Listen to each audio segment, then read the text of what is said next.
संत रोज बाहर जंगल जाता, शौच क्रिया करके वापिस आता, जंगल में कुछ देर साधना भी कर लेता। वृक्षावली थी जिधर वह जाता,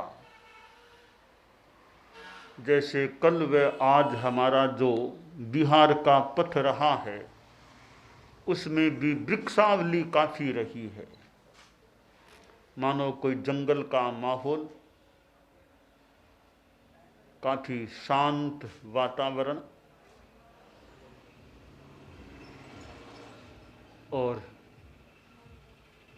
कोई चाहे तो ध्यान जप जैसी साधना भी कर सके ऐसा माहौल। हालांकि साधना तो आदमी कहीं भी कर सकता है। तो वह संत जाता तो जंगल में शौच भी उसका वहां हो जाता, कुछ देर वह ध्यान प्राणायाम जप वो भी कर लेता। यह रोज का उसका क्रम था। मॉर्निंग वॉक भी हो जाती, मॉर्निंग साधना भी हो जाती, और मॉर्निंग शौच क्रिया भी हो जाती। वह जिस रास्ते से जाता और जाकर के लौटता तो बीच में एक कोई फूटा हुआ सा मकान आता था, उसमें एक आदमी रहा करता था, अकेला ही वो आदमी था। और उसके दिमाग में क्या बात आई, वो संत लौटता तो पहले से कूड़ा करकट घर का तैयार रखता, एक कूड़ा बांध करके संत आता, संत में वह कूड़ा करकट फेंकता, कई बार कीचड़ भी फेंक देता। यह उसका रोज का क्रम था। और संत भी मुस्कुराते हुए आगे बढ़ जाता।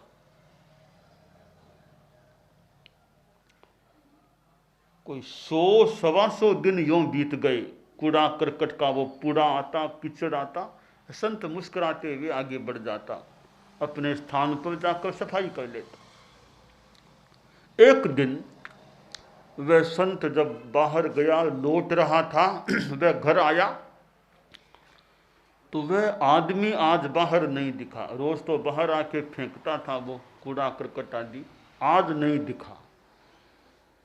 तो संत ने सोचा वह नहीं आया तो मैं अंदर चला जाऊं, आज वो तो आता ही है रोज, पर आज मैं अंदर चला जाऊं।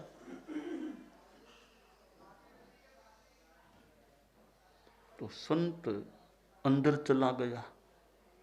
वह आदमी खटिया पर लेटा हुआ था। संत ने पूछा, रे क्या बात है, आज बाहर आए नहीं क्या? टाइम हो गया ना, बाहर नहीं आए। बोला क्या आऊं बाहर, आज 105 डिग्री बुखार में हूं, बाहर आना तो दूर, मेरे लिए उठना भी मुश्किल हो रहा है। संत को दया आ गई कि बेचारा कष्ट में लगता है। संत उसके पास वहां बैठ गया। कोई कुर्सी पड़ी थी, पूछ करके कुर्सी ले ली, वहां बैठ गया कुर्सी पर। और संत ने कुछ मंगल पाठ जैसा अपना मंत्र पाठ का उच्चारण करना शुरू कर दिया। सोचा इसको सेवा का मौका मिल जाए, मेरा स्वाध्याय भी हो जाए, इसको भी चित्त समाधि शांति मेरे योग से मिल सके तो अच्छा है। आधा घंटा करीब संत ने अपना पाठ किया, स्वाध्याय किया। कंठस्थ ज्ञान कई प्रकार का था संत के पास। आधा घंटा करीब बीता तो फिर वह आदमी खड़ा हो गया। अब तो कुछ ठीक लग रहा है, अब तो बुखार कम हो गया लगता है। अच्छा ठीक है, अच्छा अब हम जाए हैं। अब वो आदमी सोचने लगा, ये बाबा क्या है, मैं तो इसमें कूड़ा गंदगी फेंक दो, वो मेरे पास आया है, मुझे आधा घंटा बैठा है, अब मैं कुछ ठीक भी हो गया हूं, किस ढंग का ये बाबा है।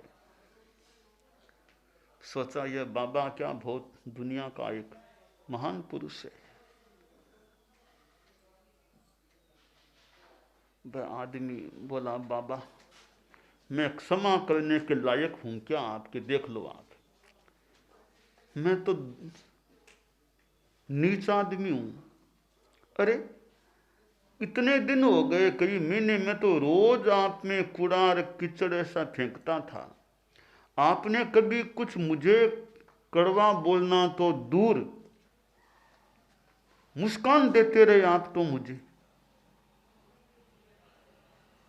आपकी ये शालीन मुस्कुराहट, मुस्कान मेरे लिए तो शांति देने वाली होती। मैं आप में कूड़ा करकट गंदगी फेंकता, कीचड़ भी फेंक देता। आपने कभी गुस्सा किया ही नहीं मेरे प्रति, और आप खुद अंदर आए, मैं तकलीफ में था तो आप मेरे पास बैठे, मानो कोई भाई भाई के पास बैठा हो, पिता बेटे के पास बैठा हो, ऐसे आप मेरे पास बैठे रहे। अपना पाठ भी उच्चरित किया जिसको सुनने का मुझे मौका मिला। तो मैं तो नीच आदमी हूं, आपके चरणों का मैं तो चाकर बनना चाहता हूं। यूं कहते कहते आदमी संत के चरण में मस्तक रख दिया उसने। कहा क्षमा करने के लायक आप मानो तो मुझे, हालांकि मैं लायक शायद हूं कि नहीं हूं, आप क्षमा कर सको तो करो, मैंने बहुत पाप किया है आपको कष्ट दे करके।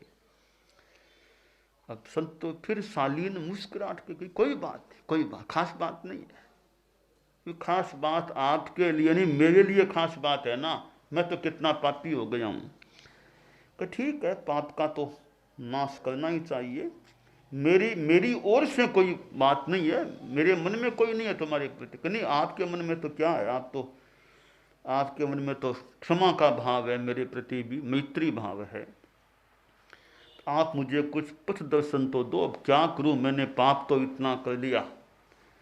संत ने कहा, रे देखो मानव जीवन मिला है, मुझे कष्ट दिया वो कोई मुद्दा नहीं है, किसी को भी कष्ट नहीं देना चाहिए। हो सके तो किसी का कल्याण करें, कल्याण में सहयोगी बने।